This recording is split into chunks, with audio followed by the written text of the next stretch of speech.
Hey guys, welcome back to Sports with Mono and Mono. I'm Jim, and as you'll notice in a second, my partner is ill. There seems to be something going around, so we wish him all the best in his speedy recovery. But like I said, hopefully it's not the corona and so forth, and Steve will be back with us next week. But thanks for joining us, and there is a lot to talk about. The pandemic obviously still going on and so forth. So, but there are some sports happening, so we're going to talk about this and some other stuff. And like I said, it's a busy day. There's a lot going on in sports, and I wanted to make sure that we got in touch with you again this week and get our show going. And looking forward to the feedback. And again, if you have any comments and questions, which we have from Jim Smith and Mike Garvey from Naples and so forth, we love your comments. They're impactful to us, and we take them all into account. And we thanks for all those comments and so forth. So let's get on with it. It's like I said, it's August 8th, 2020, in the summer that isn't, I guess, is the best way to describe it. But there is a lot going on, and our first segment, of course, is sponsored by Coriano Trucking of Haverstraw, New York, who's been again, we say week after week, but a loyal sponsor of the show, and bringing some more people that he deals with and listening to the show, and we love it. So let's get on with it. Baseball. Baseball is happening, right? It's kind of crazy. There's been some scenarios. The Marlins and the Cardinals and the Phillies seem to be the only three teams, I guess, that have contracted this virus enough to postpone games and so forth, which is causing a problem on its own. And the problem is that, it's only a 60-game season. There's only so many days left to play. So what do we do? Some of these teams going to play less games than others and so forth. We don't know yet. You see some talk about, them playing 49 games in 55 days or 55 games in 49 days. I don't even know what, right? It's because you don't know what's going to happen between now and then, but it's happening, and it's had some impact from a baseball perspective. But for the most part, most of the teams are on their schedule. They haven't had any. Yankees had a couple of rainouts, but they're going to double these games up. And again, we talked about some of the rule changes that are happening, and I'm not all on board with it. I just, a 60-game season was hard enough to swallow. Now we're playing double headers that are 7 innings instead of 9 innings, and that changes everything. And DH in both leagues now, so but I know that people that like baseball are happy to see it. And, the Yankees are, as advertised, I guess is the best way to put it, right? Tanaka pitched a great game last night. They lost 1-0. And you don't see many 0-0 games going into the 8th and 9th innings like we did last night. But look how many pitchers. And, I'll bring this up because one of our listeners, Diego Cruz, mentioned the way that they pamper these pitchers. Some of them are going 2-3 innings. These are starting pitchers, and they're making a lot of money. And he particularly pointed out Derek Cole, who, and I'm going to bring this up because we've talked about it a lot, that it ties back to the Houston Astros scandal, which again, my thoughts, and I don't subscribe to the theory that there was some electronics, wrapped around Altuve's body and so forth, but whatever. But his point was that Derek Cole, he gets no look at this. Like he had nothing to do with it, and that's my position. And I know Diego says, hey, he was on the Astros. Everybody knew. Well, I'm not sure everybody knew, but he was a pitcher. This was happening on the other side. It was stealing signs from an offensive perspective, and as a pitcher, you're basically on the defensive side of the ball. So. Did Derek Cole, Garrett Cole really know anything about this? Is it relevant? I don't know. Is he still getting $350 million? Absolutely. But there is a lot of stuff that's going on as far as Major League Baseball. Some of these pitchers, and a lot of speculation about whether it was attributed to the fact that the shutdown and they didn't have this, the 6 weeks spring training down in Florida to get ready and so forth. So, guys like Scherzer and, they're getting knocked around. They're actually going on the shelf. So there's a lot going on with that. We'd like to welcome back Mike Trout, who went on maternity leave, came back, hit a home run on his 29th birthday. And, the fact that he's only 29 is still a little amazing to me because he's put up some numbers almost in the Lou Gehrig category that, if this guy stays healthy and so forth, plays 10 more years, he's going to put up some numbers that are going to be really amazing. And I think it's great for baseball. So, baseball's back. Judge is hitting home runs, the whole 9 yards. And we're going to see how this goes because, like I said, this coronavirus and the pandemic, we're playing in front of no fans and so forth, and we know that. But if cases keep popping up and it affects other teams, it's gonna alter the schedule, and I don't know how it's gonna go. I don't think there's any danger of the season not getting completed or them calling it off. But we have to see. Because this pandemic is real. It's happening, and this is a little bit different. They're not playing in the bubble like the NBA and so forth or the NHL. These guys are playing in their stadiums and so forth. And, it depends on, who comes to town, what they were doing and so forth. The routine. So let's see how that goes. So let's move on to football. And Steve and I, we wanted to bring it up last week and we didn't. It was this whole thing about players opting out. And, I don't think either one of us, Steve or I, dispute the fact that these guys have the right, their concerns and so forth. Nate Solder, from the Giants, has been dealing with some medical issues and so forth and, concern about their families and so forth. So I don't dismiss it at all. But the one point Steve and I meant to bring up last week, and we didn't get to it because we were so jam-packed with other stuff, is, is there going to be retribution for these guys? There's, and in particular, we know Bill Belichick, he likes guys to show up to work and so forth. He's at work all the time. So we would like to think that there's not going to be retribution, that if the NFL gives you the option to opt out and you take it, then you should be covered. But you never know. It could be the collusion or behind the curtain thing that we never know. But there's a lot of players that are opting out of the NFL season. And if we talk about the NFL season, that it's going to be different. And it's going to be different because there's not going to be any fans. We certainly know that for the Jets and Giants being here on the East Coast. And I'm sure it's going to be more likely than not. And most, if not all, of the other stadiums. I mean, why would you put anybody at risk here? But it's quite possible. So, the NFL, it looks like the season's going to happen. And, the players opting out, that aside and so forth. But, the training camps and so forth, they're going to be different, just like Major League Baseball. Spring training was different. So there's a lot of things to consider.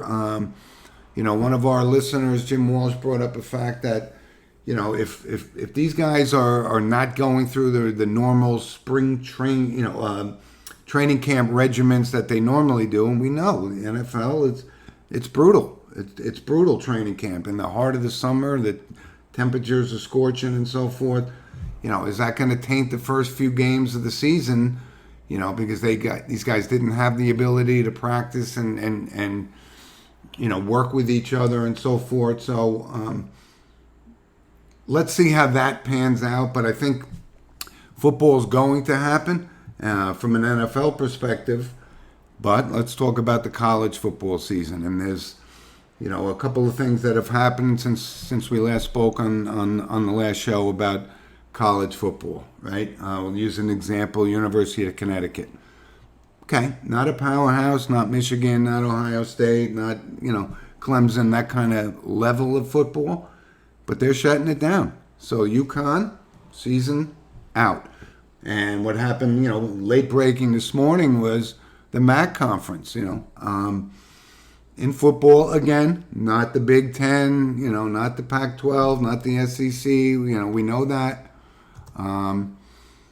but they're shutting it down. And this is, these are smaller schools, but you get a lot of NFL players that come out of these, mid-conference type programs. It's Akron, it's Bowling Green, it's, Western Michigan, Eastern Michigan, those kind of teams. But they're shutting it down, so there's no football from there. Where does that go? Does that resonate across, the NCAA and football? I'm not sure. There was an instance I wanted to bring up because, Steve and I and you guys, know how much we value the tradition of college football. The rivalries that aren't going to happen, the Georgia Techs, the Oklahoma State, those kind of things are not going to happen. But there was an interesting, and I guess call it a debate, right? Ryan Day, head coach, young head coach of Ohio State, and Jim Harbaugh kind of got into it on a conference call with the Big Ten and so forth. And Harbaugh, in his usual ways, he's not politically correct in any sense of the word. And, for him to be criticizing Ryan Day's program, saying Ohio State was out there, they were practicing. Well, if you don't think Jim Harbaugh was doing the same thing, then you're crazy. But to even imply that caused a rift, which only enhances the rivalry, as we know. And they're going to be playing this game this year. I think it's going to be the latest they've played in forever. November type time frame. But listen. And Ryan Day said, we're going to teach him a lesson about talking out of turn, and we're going to lay 100 on him. That's a bold statement. Not going to happen. But I think that gives a lot of momentum to Ohio State and the rivalry. And again, a lot depends on the program. We have a player of ours from St. Joe's who's a up-and-coming star at Ohio State, Luke Whippler, right, who's going to be a center for the Buckeyes and so forth. So he's going to get thrown right into this rivalry, and we're looking forward to it because, we need these sports, right? We need college football. We need them. And I'm saying that as a sports fan, we're not taking it, putting more credence on it than the economy and the health of the country and so forth. But, this has been 4 or 5 months, and we need to get back to some sort of sense of normalcy. And we're looking forward to that. But, with UConn opting out and other programs, and now you're getting some players that are banding together saying, we're not sure we want to play. That leaves much more than the NFL, leaves the college football season, up in the air, and a little bit more of potential for things not to work out, as we hoped, in the sports on the collegiate level and so forth. So it should be good. It's fun to watch. We're hoping it gets back. Notre Dame's going to be in the ACC. We know stuff like that's happening. So there is no norm anymore in sports. And it's just as particular in the NCAA and Division I football and so forth with all of this pandemic stuff happening. But we got to err on the side of caution because, the virus is still spreading. Looks like the protocols, I got to give the NBA a little bit of credit playing in this bubble. There were a little, some speculation about guys stepping out and so forth, but so far, and again, we're not huge NBA guys, but it's going along and things are happening in the NBA, and it looks like they're going to get that season in one way or the other. So we'll talk about that, but I did want to mention before we move off the NFL, and I heard this from one of the biggest Giant fans we know, our brother Thomas, and he sent a thing about Daniel Jones. One year in the weight room of an NFL training camp, he's put on 10 pounds and so forth, and he looks just like a beast. He's physically fit. He's got his rookie year under his belt, and I think this is going to be a good thing, and hopefully it's going to help him hang on to the ball. He had ball control problems last year and so forth. But, we're looking forward to this, the sophomore season. And he's a year behind Sam Darnold and so forth. But, all the people, all the doubters that said, Daniel Jones was a reach for that pick and so forth. I think they're going to be proven wrong. I actually mentioned it to my brother. I said he's going to make us forget Dave Brown and Kent Graham. We had those lean years with quarterback, but this looks like the quarterback of the future. The rivalries are still going to be there. Fans are not. And, it's unfortunate because, normally we take a road trip up with my Niagara buddies and so forth and go to a Buffalo Bills game, but I don't think that's going to happen either. So, and just to put it into perspective about how bad, I guess is the best way to put it, this pandemic has been done, and has been. And from an impact perspective, myself and my college buddies, we do a normal fishing trip up in Rhode Island, and actually on the boat of our sponsor, Lynch Toyota of Lynch Motors of Manchester, Connecticut, and that's not going to happen. And so things are bad. When things like that and all the things that you hope for and look forward to aren't going to happen, that puts it into perspective. It really minimizes how important sports is when the country's health is at risk and so forth. But, let's make no mistake about it. This virus is here, it's happening, and it's impactful in a lot of different ways. And we talked about what else is happening. What's the impact to other sports and so forth, like hockey, right? I mentioned before, the NBA seems to be, the bubble idea seems to be working, right? There's very low transmission rate. The testing versus positive results are minimal. So hockey, it's happening. And I'm going to switch to hockey because it's pretty exciting. And it's actually fun because there's games on at 12 o'clock. And when you're home doing nothing, it's great to have some meaningful sporting events. And hockey's one of them. But I have to say, and I wish Steve was here to talk about it because I was a little bit surprised. I had a lot more hope for the New York Rangers. I thought they could at least get past the Carolina Hurricanes, which they didn't. They got swept in 3 games. Doesn't minimize the fact that I really like what David Quinn is doing. I think they got a lot of young talent. We'll put this in the perspective that there's next season and they're on the rise. But, from a local perspective in New York, the New York Islanders. And I mentioned David Enlick last week, who was a diehard New York Islander fan going way, way back. Not any more than Mike Garvey from Naples, whose family and so forth have pictures of them hoisting the Stanley Cup in the early 80s. But they won their first round series, and they look good. There's a lot of good talent on that team. I know, I don't know how far they're going to go, but when you look at the NHL and what's happened already, right? The Penguins, right? We love to see Sid the Kid play in the playoffs. They're out. The Oilers, which is another up-and-coming team, not the Gretzky Oilers and Messier Oilers, of the 80s and 90s, but they got Connor McDavid and they got a lot of great talent. They're out. So the NHL is wide open, and that's actually exciting. And so we get through the first round. I think it was 24 teams. So hockey now we're down to 12, or will be in the next day or two, with the Maple Leafs, going to a Game 5 in their series and so forth. But the NHL is happening. The East Coast in Toronto and the West Coast in Edmonton. It's kind of the pseudo bubble, and I think that's happening. And I think there hasn't been any kind of a COVID problem that we need to speak about from the NHL, and that's happening. And when I say it's happening, it means the playoffs are moving on. They played a lot of games already, so it's a lot different than baseball, which never got underway, playing a 60-game season. The hockey season was 3/4 of the way done.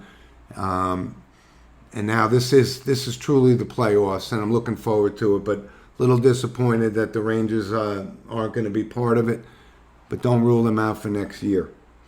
So again, and I mentioned our little fishing trip that's not going to be, and I would like to say a thank you anyway to Mike Lynch, who happens to be the president of our sponsor, Lynch Motors of Manchester, Connecticut. I hope they at least get out there once in a while, but we understand, and it's something we look forward to even more the next year. When we talk about fishing and so forth, I did want to bring it up because I had some feedback from some folks. There has been, at least on ESPN, the Bassmaster Classic. And I know there's Jeff Bolliger from Connecticut, one of our listeners, big-time fisherman.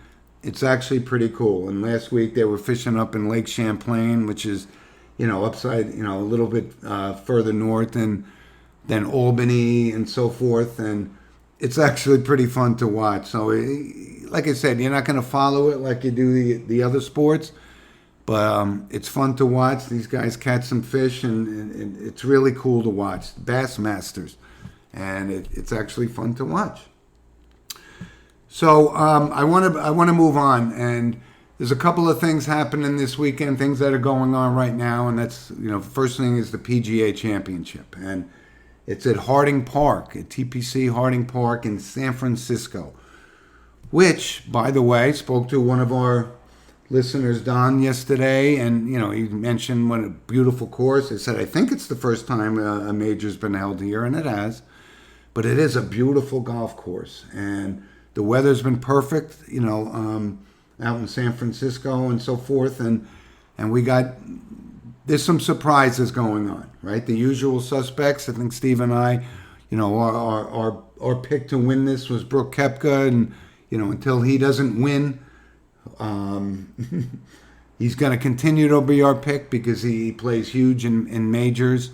And Tiger Woods, well, I watched his round yesterday. I watched this whole round yesterday, and he just couldn't sink the putt. He was getting there, and he had all the opportunities. So, he barely made the cut, which was +1. So there's a lot of guys that didn't make the cut.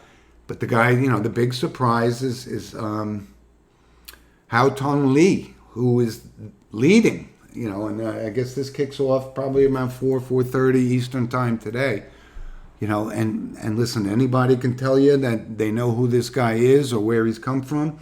No, he's looking to become the first player from China to win a major, but, it was so funny because they focused on it a lot yesterday. He was so excited about taking the lead after the second day. He was out there hitting golf balls until the sun went down. So hopefully that doesn't affect him. But, that's the surprise lead. But there's a lot of other guys that we expect to be there. The Brooks Koepka and so forth. He's there. And, you could get some surprises like Alex Noren and so forth. And Xander Schauffele. And, there's a lot of opportunity for guys to win this. And, again, first 2 rounds of a major, all that does is put you in position to play the final 2 rounds, which mean everything, right? So Saturday's moving day, and we'll see what shakes out, and whether Hao Tong Lai and Lee or whatever can carry on or continue. We've seen it 1,000 times. Guys have great rounds in sporting events and so forth, like these majors, but Saturday and Sunday's a different story. So let's see if we see him on the leaderboard come on Sunday. But, it's Phil Mickelson's first, major at age 50, right? So there's a lot of things going on. And again, the PGA, that's going on without fans, right? Although there seemed to be a lot of crowd noise yesterday at Harding Park. But it's been exciting, and it's been televised, and looking forward to seeing the young guns and the potential upsets. But Brooks Koepka's there. He's battling some sort of I don't know if it's a knee or a hip or something. I mean, these guys couldn't be more physically fit. So we're looking forward to the final 2 days of the PGA. And it's going to be exciting as always. And it took me a little while to get used to the fact that, we haven't had the Masters yet, and the PGA is the first one up. But, I think the Open Championship is canceled altogether.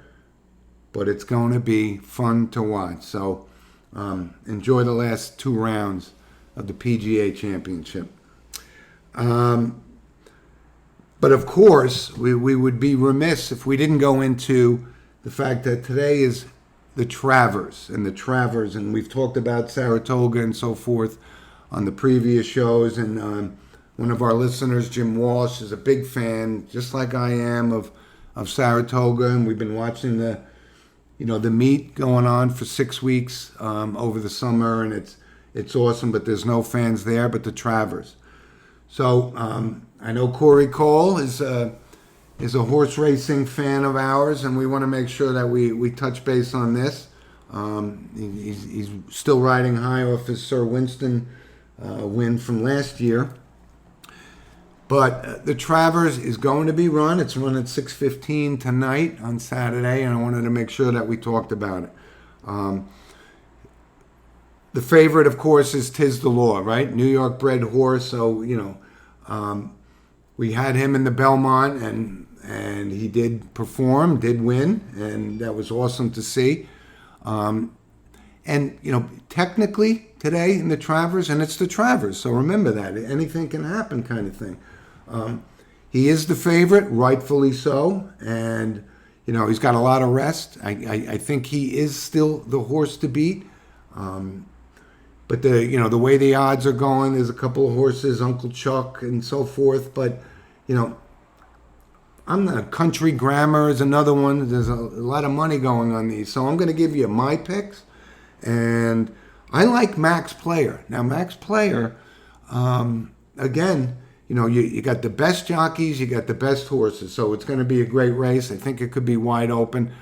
I would hate to bet against Tiz the Law, being he made me look good in the Belmont and so forth. But I think the one horse I think that can give him a challenge, because he came in third at the Belmont, was Max Player. So I look for him. I'm not dismissing Uncle Chuck and Country Grammar; those are great horses. So. Those are the 4 horses, that should show up. But, from a sports perspective, you want to talk about horses, when you bet with your heart and not your head, right? There's a horse running South Bend. Okay, so obviously that's the Notre Dame connection for us.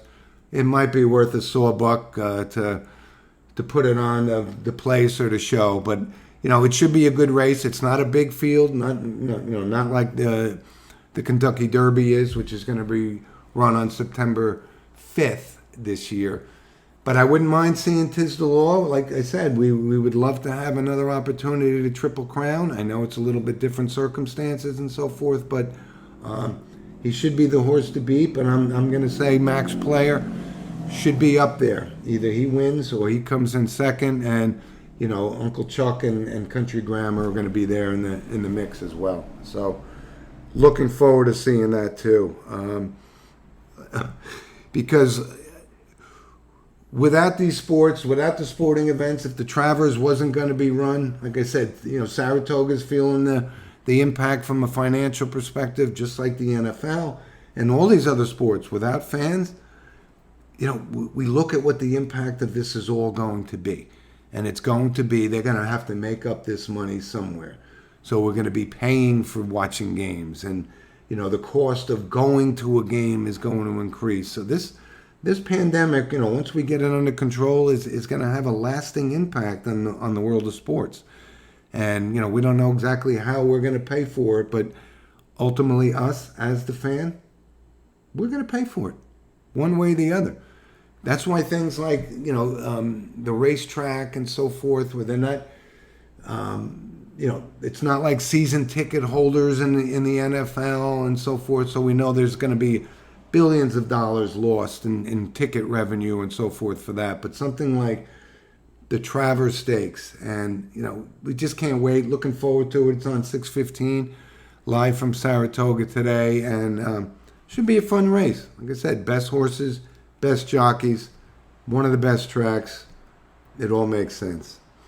So listen, we're solo here again, but there are a couple of notables that I wanted to bring up. And, before we go into that segment, this segment is sponsored by D. Filippi's Bakery of Monticello, New York, who's been a constant supporter of us, and as we have of them with their GoFundMe and during this pandemic, they're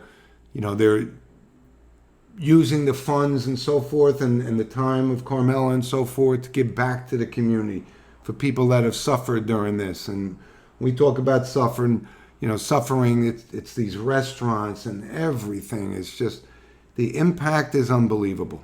And, we thank a sponsor like D. Filippi's Bakery to take some initiative and give back to that community, and they've done that all along, and we're very, very grateful to them.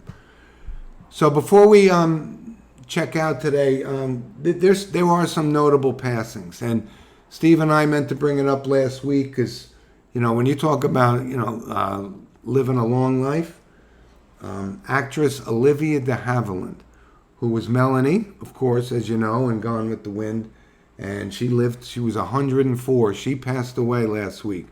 Great actress. I know my mother and my parents thought she was a great actress, and, that's quite a life. 104 years old, that's pretty good. So we wish her the best, and, that's a big loss for Hollywood, obviously, but, we're not just sports. We're people, and we recognize people that have had impact in their industries, and she certainly did in the motion picture industry. And